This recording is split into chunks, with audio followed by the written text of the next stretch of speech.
शफी जान साहब, आप इस वक्त हमें ज्वाइन कर रहे हैं अडियाला के बाहर से। हमें आज बताया गया था कि 10,000 आदमी जो है वो इकट्ठा होना है। आप गाड़ी में मेरे ख्याल में बैठे हुए, गाड़ी से ही हमारे प्रोग्राम में शिरकत कर रहे हैं। जरा दरवाजा खोल के बताएंगे कितने लोग आए हुए वहां पे? मैं गाड़ी में तो नहीं बैठा, मैं यहाँ अडियाला रोड पे एक कोका, आप उसको कह सकते हैं, चाय का। 10 लोग हैं गिनती के। देखिए 10 लोग हुए तो मैं जुर्मदार हो गया। देखिए फुटेज आपके सामने होगी। कोई चले 2,500 से 3,000 15 कर ले लोग, तो मैं 2,500 से 3,000 लोग यहाँ पे मौजूद हैं। 2,500 से इससे बड़ा 3,000 नंबर हो सकता था जी, इससे बड़ा नंबर ये हो सकता था अगर 4 से 5 किलोमीटर की दूर से इन्होंने नाके ना लगाए होते, हमारे लोगों को गिरफ्तार ना करते। सलमान अकरम राजा साहब को कई घंटे रोका गया चक्री के नाके पे, हमारे पार्लियामेंटेरियंस को रोका गया, कुछ गिरफ्तारियां भी हमारे कारकुनों की हुई हैं।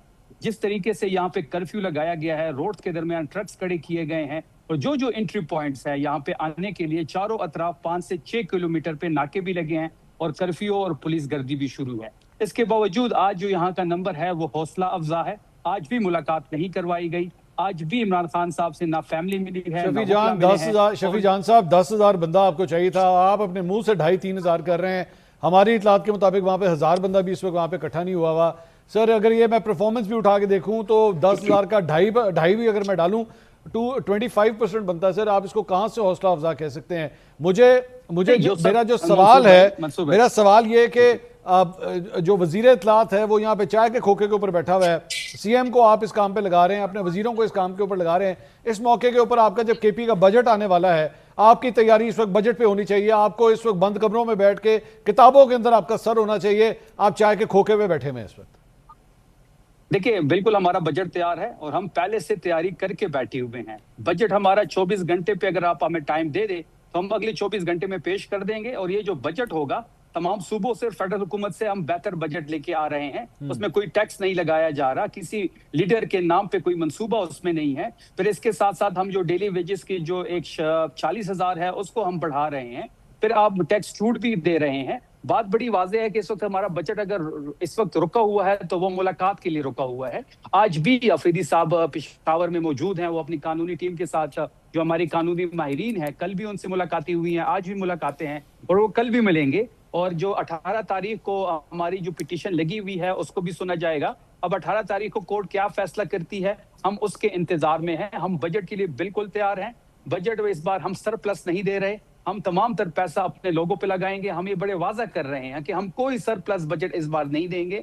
हम तमाम तर पैसा अपने लोगों पे लगाएंगे, खैबर पख्तूनख्वा के गैरतमंद लोगों शफी साहब, मुझे एक दफा क्लियर कर दीजिए, अगर आपकी, अब तो आप कह रहे हैं पिटीशन परसों लगी हुई है, अगर नहीं एंटरटेन होता बजट आएगा या नहीं आएगा? क्लियर कर दीजिए। देखिए परसों का इंतजार है, उस पे जो फैसला आना है वो आप सबके सामने होगा। फिर उसके बाद हमने पॉलिटिकल कमेटी के सामने जानना है। अगर हमारी मुलाकात नहीं करवाई जाती बजट के पस मंजर में, तो हम फिर पॉलिटिकल कमेटी के सामने अपना सारा मामला रखेंगे कि हमारा बजट बिल्कुल तैयार है और जो पॉलिटिकल कमेटी प्रपोज करेगी उसको मनोन कबूल किया जाएगा। हमारा बजट अगले 24 घंटे में हम पेश कर सकते हैं। मलिक साहब, ये उन्होंने एक बात तो उन्होंने कहा जी, हमारे के बजट के अंदर इस तरह कोई तशरीरी काम नहीं है, ना किसी बंदे के साथ जो है वो नाम हम जोड़ेंगे और 24 घंटे के अंदर अंदर हम बजट पेश कर सकते हैं। लेकिन क्या ये डिमांड जायज़ है कि जी खान साहब से मुलाकात करवाएं, तब तक ये मामला जो है वो वैसे ही पेंडिंग रहेगा? देखिए, पहली बात तो ये कि खान साहब के साथ मुलाकातें होनी चाहिए, ये बड़ा असूली मौक़िफ़, हम सब का, आपका मौक़िफ़ भी यही है। दूसरी बात यह कि इमरान खान साहब से अगर मुलाकात नहीं होती तो इससे सूबे की इंतज़ामी अमूर से क्या ताल्लुक़ है? ना इमरान खान साहब ने बजट देखना है, ना उनको बजट का पता है। ये आप सियासी कार्ड्स इनको बिल्कुल अलग कर दें।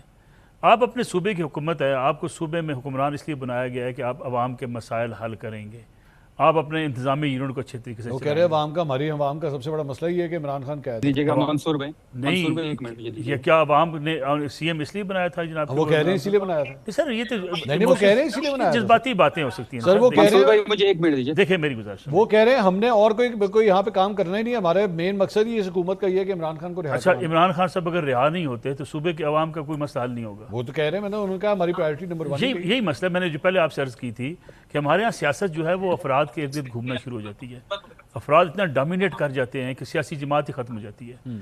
मसला ये है कि इमरान खान साहब से अगर मुलाकात नहीं होती, आप बजट पेश करें, अवाम के मसाइल हल करें। और आप अपनी आपकी या तो फिर आपने गाड़ियाँ भी छोड़ दी हों, वज़ीर आला साहब अपनी गाड़ी पर प्रोटोकॉल छोड़ के बैठ गए, जी इमरान खान साहब रिहा नहीं होते, मुझे सीएम की गाड़ी इस्तेमाल नहीं करनी, मुझे सीएम हाउस इस्तेमाल नहीं करना, मुझे सीएम का हेलीकॉप्टर इस्तेमाल नहीं करना इसलिए कि मेरा खान जेल में है।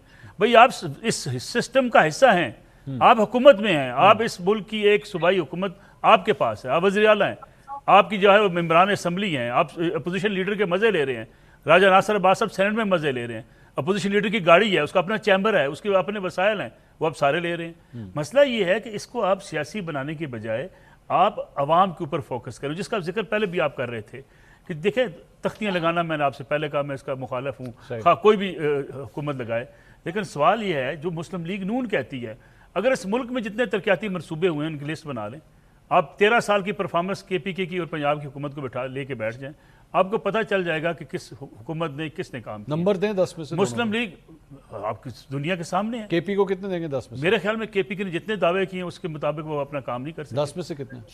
मेरा तो ख्याल है 4-5 नंबर होंगे। और नून लीग के नून लीग के 7 नंबर होंगे, पंजाब के अंदर अब 8 नंबर होंगे, उधर 4 इधर 7। देखना फर्क है ना आपको। ठीक है, आपकी आप राय मुझे है। बताइए मुस्लिम लीग नवाज, अगर आप इस मुल्क की चले, मैं एक शार्टली बात करूँ आपसे, भला से आप नवाज शरीफ को बुरा भला कहें, आप ना माने मुस्लिम लीग नून को, इस मुल्क में अगर तरक्याती मनसूबे जो हैं बड़े बड़े उसका आगाज़ हुआ है वो आपको नवाज शरीफ की लीडरशिप में नजर आता है। ठीक, आप देखें मोटरवेज का जाल बिछा नवाज शरीफ ने बिछाया, पूरे मुल्क के अंदर कोस्टल हाईवे बनी नवाज शरीफ ने बनाई, तमाम एयरपोर्ट्स इंक्लूडिंग इस्लामाबाद, तमाम एयरपोर्ट्स जो बनाए गए मियां नवाज शरीफ ने बनाए इस मुल्क के अंदर, हाईवेज का जाल बिछाया नवाज शरीफ ने बनाया।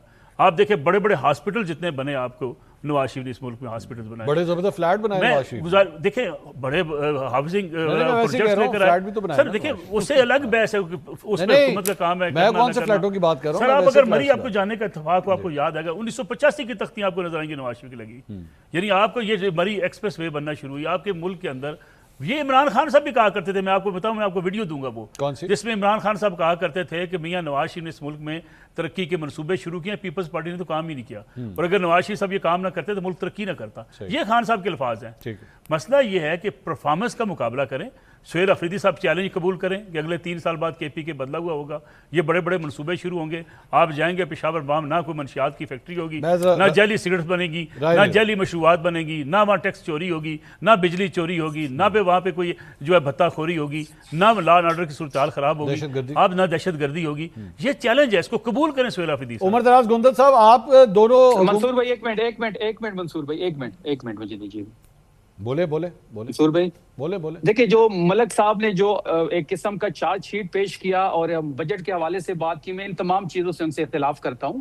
इमरान खान के नाम पे हमें वोट पड़ा है, हम बजट के लिए बिल्कुल उनसे कंसर्न करेंगे। क्या ये बाकी पार्टियां अपने लीडरान के साथ कंसर्न नहीं करती जब बजट पेश किया जाता है? मुझे नहीं लगता। वोट ही इमरान खान साहब, मुझे नहीं लगता सर पंजाब हुकूमत ने नवाज शरीफ साहब से कंसल्ट किया होगा, मुझे नहीं लगता। वैसे नहीं, वो रिटायर हो गए हैं, शायद वो कंसल्ट गर्मी करते हैं, लगे। हम कंसल्ट करते हैं, कंसर्न कभी और सर वो थे ही नहीं यहाँ पे, वो तो पाकिस्तान से बाहर गए हुए थे। कंसल्ट करते हैं सर हम। आपने कंसल्ट किया कंसर्न उनसे? और कंसल्ट का मैं वही शफी साहब कह रहा हूँ कि कंसर्न और कंसल्ट का नहीं, फर्क आपने मैं कंसल्ट आपको किया? बता रहा हूँ। नहीं, आपने कंसल्ट बिल्कुल किया हम उनसे यार- कि नहीं किया? देखिए मियां नवाज शरीफ साहब ने एक रोड मैप हमें दे दिया, किया या नहीं उसके मुताबिक किया? हम हुकूमत चला रहे हैं। नहीं अभी चलिए, मौजूदा रोड मैप बजट के दे तो दिया कोई ना। सी- अब मलक साहब जब उनका रोड मैप वो नवाज मंशूर शरीफ रोड से आ मैप रहा है तो होता फिर है। हमारा रोड मैप जो होगा वो हम इमरान खान साहब से पूछेंगे। ये आप गलत कह रहे हैं, हमें वोट इमरान खान साहब लेकिन का पड़ा है, बदकिस्मती हम ये उनसे कि- पूछेंगे। और बदकिस्मती आपका ये कि चैलेंज हमें इमरान खान- एक्सेप्ट है। अब सुन ले, चैलेंज कह रहे हैं जी, आप एक्सेप्ट। देखो, एक मिनट इमरान ठहरे खान उजैफा साहब, है, एक minute his own medicine। Uzaifa साहब एक मिनट, वो कह रहे हैं जिस चैलेंज एक्सेप्ट petition कर की लिया बुनियाद उन्होंने। पर- नसरुल्लाह मलिक जिस साहब का petition चैलेंज की एक्सेप्टेड बुनियाद है। पर- उजैफा भाई ठहरे, एक मिनट ठहरे। नहीं, उजैफा भाई ठहरे। शफी साहब आप कह रहे हैं चैलेंज एक्सेप्टेड जी। है मलिक साहब का।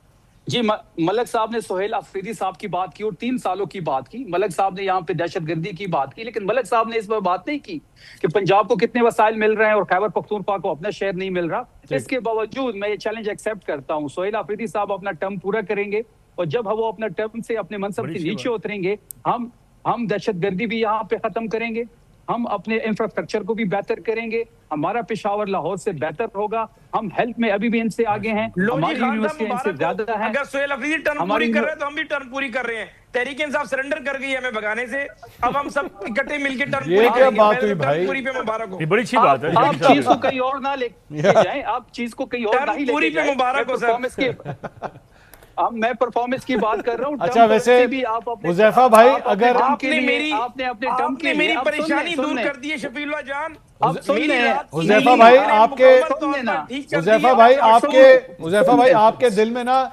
सुहेल वड़ाइच साहब का कॉलम फंसा हुआ है, जिसको मेरे ख्याल में नहीं इस नहीं वक्त नहीं नहीं मंसूर भाई एक और चीज, ये फैसल वाउडा ने कल जो बयानात दिए उसके बाद इनको नींद नहीं आ रही। पूरी नून लीग उन्होंने अपने नहीं, पीछे नींद- लगाया अब हुआ है नींद और इसमें आएगी। इतनी हिम्मत अब तो नहीं आपने है। कह दिया। अब इतनी शफीउल्लाह हिम्मत- जान। तो आपने कह इतनी दिया कि हिम्मत- हम टर्म पूरी करेंगे, इसमें आप करेंगे तो अब- हम भी टर्म पूरी करेंगे, इकट्ठे हैं फिर।